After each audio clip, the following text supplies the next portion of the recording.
আল্লাহ এই কষ্ট আর ভাল লাগে না, এর যে মরে যেতে পারলে বাসি। আল্লাহ মরণ দাও না কে, আল্লাহ তোমার মরণ দাও না কে, মরে গেলে পয়সা যাই। কি অলক্ষণীয় কথা বল, আপনার কোনো কিছু হইলে কি আমরা ভালো থাকবো? আর শরীরটা কি অনেক খারাপ লাগতেছে?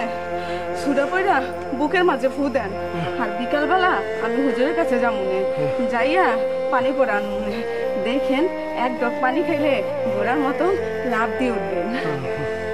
আমারে কাম করো, এক গ্লাস পানি এনে দাও, বুকটা শুকাইয়া চৌচির হয়ে একেবারে কারবালার ময়দান হয়ে গেছে।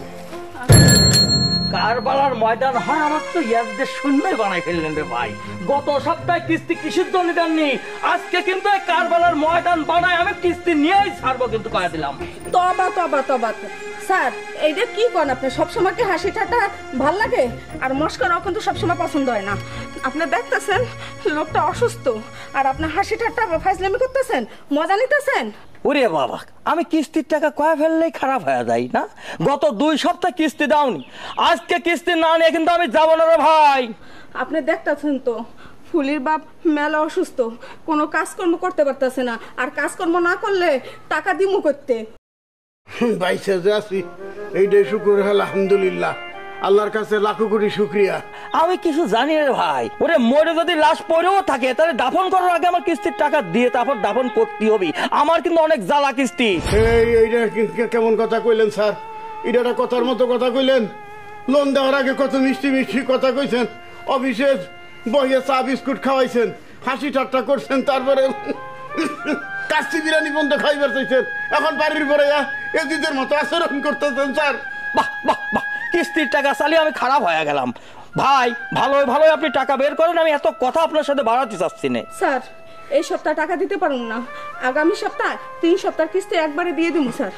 বউ জামা মিলে তো ভালো বাটপাটি শুরু করে দিছো। হ্যাঁ, বউটারও তো একদম নাদোষ নুদোষ বানা রাখিছো, কিন্তু আমার কিস্তির টাকা দিচ্ছ না। আমি কিন্তু আজকে চলে যাচ্ছি রে ভাই, কালকে আইসা যদি কিস্তির টাকা না পাই তাহলে বউটারে কিন্তু আমার সাথে নিয়ে যাবো। বুঝতে পারছি, আমার বউরে নিয়ে যাবেন স্যার, ওই বাড়িতে নিয়ে কাজকর্ম করাইবেন, রান্না বাড়া করাইবেন। স্যার আমার বউর হাতের রান্না খুব ভালো স্যার, কুরমা পোলাও বিরিয়ানি বিরিয়ানি সবকিছু এত সুন্দর রান্ধে স্যার, একের মুখের থেকে দেখুন তো স্বাদ আর জীবনও যাইবো না।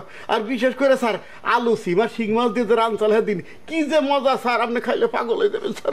ওরে হাসেম, আপনার বউ নিয়ে যাওয়া কিন্তু আমি রান্না করাবো না, আপনার বউরা নিয়ে আমি কাস্টমারের কাছে দেবো, সেখান থেকে টাকা তুলে আমার কিস্তির টাকা পরিশোধ করবো কয়া দিলাম। বউ নিয়ে আমি রান্না করাবো, আমার জ্বালায় আমি মরে যাচ্ছি, উনি ওনার বউ শিং মাছ রান্না খাওয়াচ্ছে আমার।